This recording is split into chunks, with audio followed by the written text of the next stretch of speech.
Isipin mo to, isa kang normal na tao pero bigla kang dinukot at ikinulong sa isang psychiatric hospital. Wala kang sakit sa pag-iisip pero walang naniniwala sa'yo. Paano mo mapapatunayang matino ka? Mas malala pa, ang direktor ng ospital ay isa ring baliw. Anong klaseng impyerno ang pagdadaanan mo? Para maintindihan natin ang lahat, bumalik tayo sa simula. Isang elegante at magandang babae na si Jenny ang naglalakad sa kalsada nang bigla siyang dukutin ng mga lalaking nakaitim. Sa pilitan siyang isinakay sa ambulansya at dinala sa isang pribadong psychiatric hospital kahit wala naman siyang sakit sa pag-iisip. Pero bakit siya kinidnap? Agad siyang dinala sa banyo at sa pilitan siyang hinubaran para paliguan. Matapos siyang linisin ng mga nurse, dinala siya sa harap ng direktor. Halatang hirap na hirap siya habang pilit kumakawala at halos hindi na makapagsalita. Para mapasunod siya, inutusan ng direktor ang dalawang nurse na kaladkarin siya sa isang sulok at saktan. Ang nurse na nagdadala ng gamot sa kanya ay si Carl. Siya lang ang tila may natitira pang awa. Pinayuhan niya si Jenny na inumin ang gamot kung gusto niyang mabuhay. Pero tumanggi si Jenny, iginiit niyang wala siyang sakit at nakiusap kay Carl na tulungan siyang makatawag sa labas. Mabilis niyang inagaw ang lapis at papel at isinulat ang isang numero, pero binalaan siya ni Carl na bawal sa mga pasyente ang humawak ng matutulis na gamit. Napansin sila ng ibang nurse at agad nilang inagaw ang gamot kay Carl at sapilitang isinubo iyon kay Jenny. Kinagabihan, nagsimulang lumabas sa kani-kanilang silid ang mga pasyente. May isang babaeng lumapit kay Jenny at ikinuwentong habang nagpapahinga siya sa bahay, bigla siyang dinukot at dinala rin sa psychiatric hospital na ito. Ngunit habang tumatagal ang usapan nila, biglang naging magulo ang kilos ng babae. Kung ano-anong sakit ang sinasabi niyang mayroon siya kahit wala naman talaga. Doon na unawaan ni Jenny ang katotohanan. Dahil sa sapilitang pagpapainom ng napakaraming gamot ng direktor, unti-unting nasira ang isip ng babae hanggang sa tuluyan na siyang naniwalang isa talaga siyang mental patient. Sinabi rin ni Jay kay Jenny na may isang lalaking pasyente sa katabing silid na may malubhang diferensya sa pag-iisip. Kinagabihan, nagising si Jenny dahil sa kakaibang ingay mula sa kabilang kwarto. May kamay na sumuot sa siwang ng pader at palihim siyang hinahawakan. Dahil sa matinding takot, napasiksik siya sa isang sulok habang nanginginig. Samantala palihim namang lumabas si Jay sa kanyang silid at gumala sa pasilyo. Nasaksihan ito ni Jenny. Pumasok si Jay sa opisina ng direktor kung saan binigyan siya nito ng isang tableta. Pagkainom niya, bigla siyang nagwala at bumagsak sa mesa. Kitang-kitang matagal nang ginagamit ng direktor ang mga gamot upang kontrolin ang isip ni Jay. Araw-araw siyang pinapainom ng hindi kilalang gamot na sapat para tuluyang sirain kahit ang isang normal na tao. Unti-unti na ring nawawalan ng pag-asa si Jenny. Ilang beses na siyang nagtangkang tumakas pero palagi siyang nahuhuli at pinaparusahan ng mga nurse. Isang araw, naglakas loob siyang tanungin ng lalaking nasa katabing silid kung paano makatakas, pero may kapalitang impormasyon. Pinapapunta siya ng lalaki sa banyo kinaumagahan kapalit ng isang nakakabahalang pabor. Dahil desperado nang makaalis, napilitan si Jenny na pumayag. Kinabukasan, maingat siyang nagtungo sa banyo. Doon sinabi ng lalaki na ang daan palabas ay nasa loob ng opisina ng direktor, saka ibinigay ang password ng pinto. Nang marinig ni Jenny ang impormasyong matagal niyang hinahanap, sandali siyang nag-alinlangan bago dahan-dahang lumuhod. Pero hindi nagtagal, malubhang nasugatan ang lalaki at iniwang duguan. Nagmadaling rumesponde ang lahat ng medical staff sa sugatang pasyente. Sinamantala ni Jenny ang pagkakataon at palihim na pumasok sa opisina ng direktor upang subukan ang password. Pero hindi bumukas ang pinto. Doon niya napagtantong niloko lang siya ng lalaki. Nataranta si Jenny. Sakto namang dumating si Jay kaya dali-dali niya itong tinanong kung ano ang tamang password. Ngunit walang naintindihan si Jay at tahimik na naglakad palayo. Makalipas ang ilang segundo, bigla siyang nagsimulang kumatok sa pader gamit ang isang partikular na galaw. Doon naisip ni Jenny ang katotohanan. Hindi naaalala ni Jay ang mga numero pero kabisado niya ang galaw ng kamay ng direktor sa tuwing ina-unlock nito ang pinto. Sa wakas, nabuksan ni Jenny ang pinto ng opisina ng direktor. Agad niyang hinanap ang lihim na daanan. Hindi nagtagal, natagpuan niya ang nakatagong lagusan at mabilis na pumasok. Habang pababa siya sa makipot na tunnel, sumabit ang kanyang damit sa nakausling bakal at napunit. Ang mahinang tunog ay umabot sa direktor na nasa opisina. Dahil sa hinala, sinundan nito ang pinanggalingan ng ingay. Pagsilip niya sa lagusan, bigla silang nagkaharap ni Jenny. Wala nang inaksayang oras si Jenny at buong lakas na tumakas palabas ng nakakatakot na psychiatric hospital. Paglabas niya, napadpad siya sa mataong kalsada ng lungsod. Doon niya lang napagtantong nasa gitna pala ng isang abalang syudad ang ospital. Habang pasuray-suray siyang naglalakad, tinitingnan lamang siya ng mga dumaraan. Maya-maya, napalingon siya at nakita ang mga lalaking nakaitim na papalapit. Sila rin ang mga taong dumukot sa kanya noon. Dahil sa matinding takot, agad siyang tumakbo. Dire-diretso siyang sumugod papunta sa pangunahing kalsada. Sa pagkakataong ito, sinuwerte siyang makasalubong ang isang nagpapatrolyang pulis. Agad siyang isinakay sa police car at pansamantalang nakalayo sa mga humahabol sa kanya. Akala niya ligtas na siya habang inihahatid siya ng mga pulis pauwi. Pero napansin niyang bumalik sila sa destinasyon. Magkakasabwat ang mga pulis, ang direktor at ang mga lalaking nakaitim. Muli siyang nagpumiglas habang pilit siyang pinipigilan ng mga nurse. Sa pagkakataong ito, hindi na siya dinala sa ward. Diretso na siyang inihiga sa malamig na operating table. Sa panlabas, isa lang itong pribadong psychiatric hospital. Ngunit, sa likod ng magandang imahe nito, may itinatago pala itong isang malaking ilegal na operasyon. Dinadala rito ang mga inosenteng tao upang kunin ang ilang bahagi ng kanilang katawan at ibenta sa mga kliyenteng nangangailangan nito. Samantala, inutusan si Carl ng direktor na kunin ang mga box na kapatong sa mesa. Ngunit aksidente niya itong natumba, nanlaki ang kanyang mga mata sa laman ng box. Doon niya tuluyang nalaman ang tunay na operasyon ng ospital. Sa sandaling iyon, lubusang yumanig ang kanyang konsensya.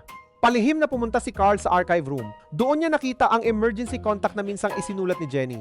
Agad niya itong tinawagan at nakausap ang nobyo nitong si Cory. Walang inaksayang oras si Cory at agad na nagtungo sa psychiatric hospital. Pagdating niya, nakita niyang palihim na dumating ang isang tiwaling opisyal. Nagtago siya at narinig ang plano nila ng direktor na palawakin ang ospital para ipagpatuloy ang ilegal nilang operasyon. Samantala, nakapuslit si Carl at nakipagkita kay Cory. Lihim silang pumasok sa ospital at agad nagtungo sa operating room kung saan nadatnan nila si Jenny na halos wala ng malay sa operating table. Agad na binuhat ni Cory si Jenny at nagtangka silang tumakas, ngunit hinarang sila ng direktor. Walang awang ibinagsak at sinaktan si Carl.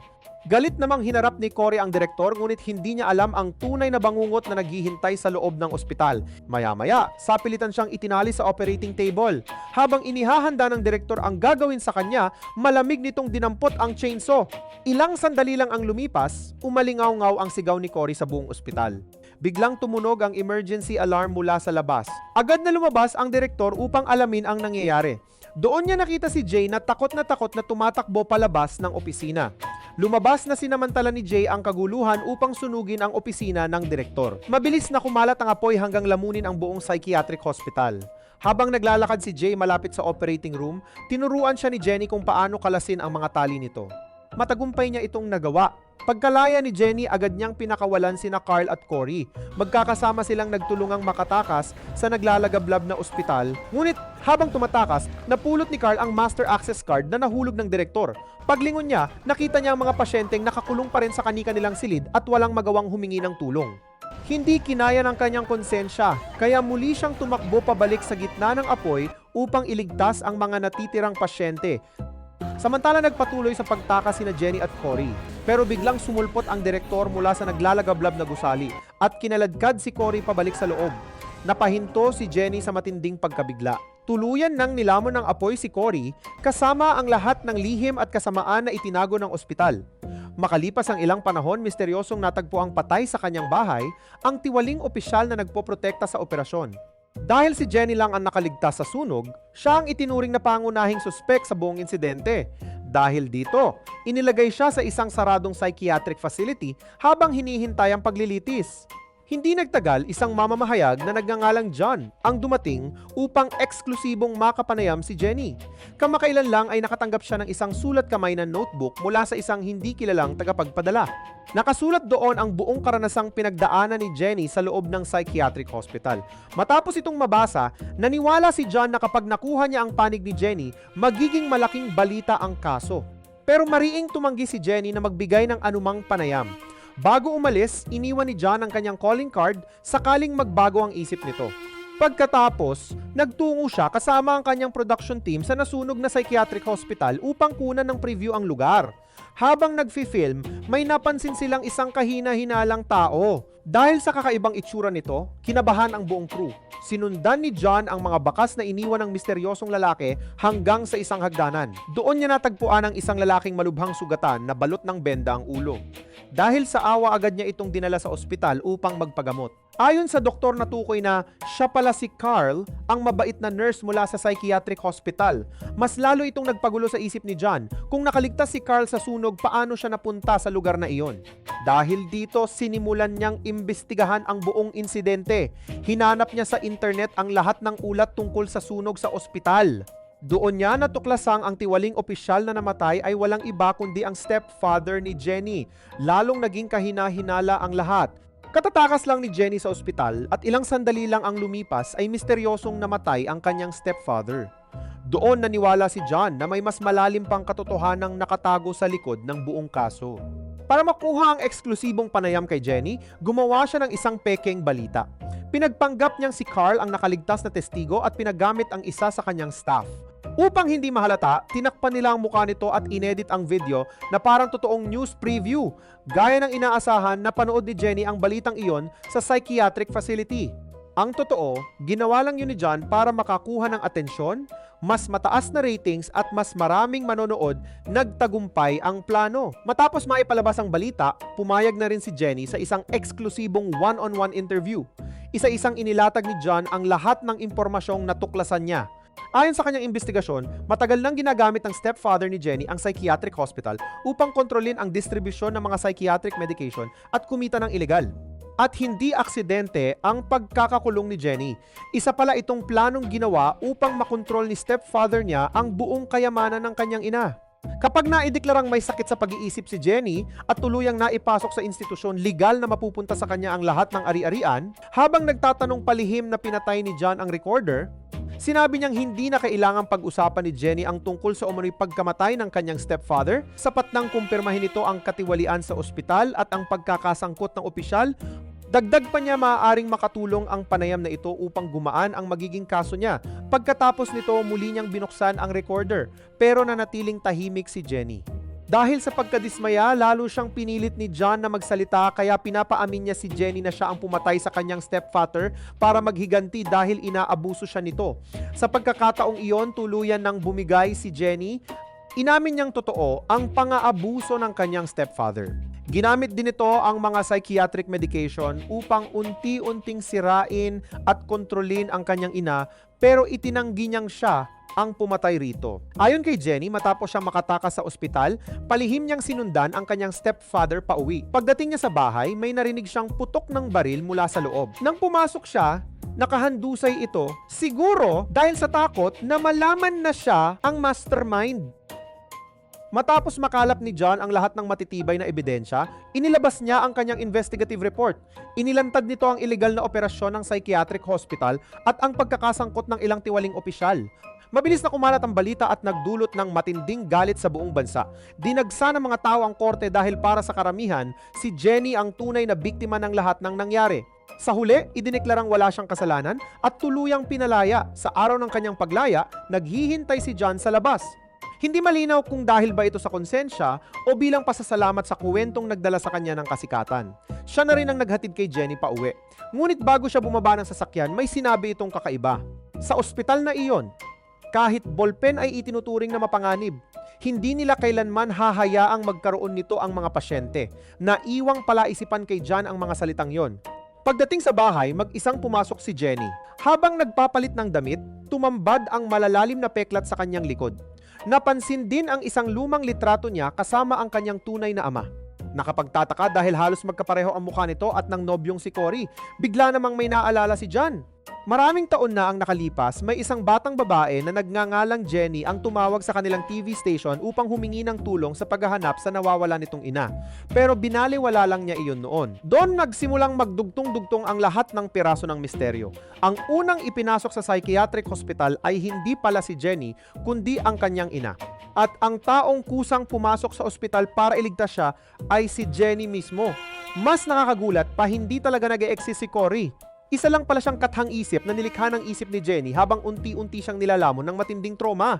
Matapos mapagtanto ang lahat, tahimik na napaupo si John sa loob ng kanyang sasakyan at napangiti na lang ng mapait. Doon niya lubusang naunawaan ang pinakamalaking twist ng pelikula. Sa loob ng psychiatric hospital, mahigpit na ipinagbabawal ang mga ballpen, matutulis na gamit at kahit anong maaaring gamitin sa pagsusulat. Kung ganoon, saan nanggaling ang sulat kamay sa notebook na siyang pinagmulan ng buong investigasyon hanggang sa matapos ang pelikula, nananatiling walang kasagutan ang tanong na iyon? Si Carl ba ang nagsulat ng notebook o bahagi na rin iyon ng master plan ni Jenny simula pa lang? Sa totoo lang, pagdating sa ending, parang hindi na mahalaga kung ano talaga ang sagot. Nakuha ni Jenny ang hustisyang matagal niyang ipinaglaban at nakaligtas siya. Si John naman, nakuha ang ratings kasikatan at ang biggest story ng karir niya, samantalang ang publiko nakuha ang isang nakakagulat na istoryang pinag-usapan ng lahat. Sa huli, lahat sila ay may napala. Dahil sa reality, mas pinipili ng karamihan na paniwalaan ang bersyon ng katotohanan gusto nilang marinig habang hindi na pinapansin ang mga detalyeng nakatago sa likod nito. Kung hindi lang sana minanipula ni John ang kwento para sa ratings, posible sanang ibang-iba ang naging ending ng lahat. At doon mo marirealize na hindi lang basta mystery thriller ang pelikulang ito. Isa rin itong social commentary tungkol sa lipunang ginagalawan natin. May isang eksena rito na sobrang tumatak habang sugatan at halos wala ng lakas si Jenny, tinitingnan lang siya ng mga taong nasa paligid. Nakita nila ang kalagayan niya pero walang lumapit para tumulong. Pero nang maging headline na ang nangyari, biglang dumami ang simpatya ng mga tao. Sa social media, kaliwat ka na ng opinyon, galit at pakikiisa. Pero sa totoong buhay, iilan lang ang handang gumawa ng hakbang para tumulong. Masakit isipin, pero iyon mismo ang reality na gustong ipakita ng pelikula. Kung kayo ang nasa sitwasyon ni Jenny, hanggang saan kayo aabot para lang makaligtas? Paki-comment nyo ang theory nyo sa baba, babasahin ko ang pinaka-interesting na mga sagot. At kung nagustuhan nyo ang recap na ito, don't forget to leave a like, subscribe, at i-click ang notification bell para hindi nyo ma-miss ang susunod nating movie recap. Maraming salamat sa panonood!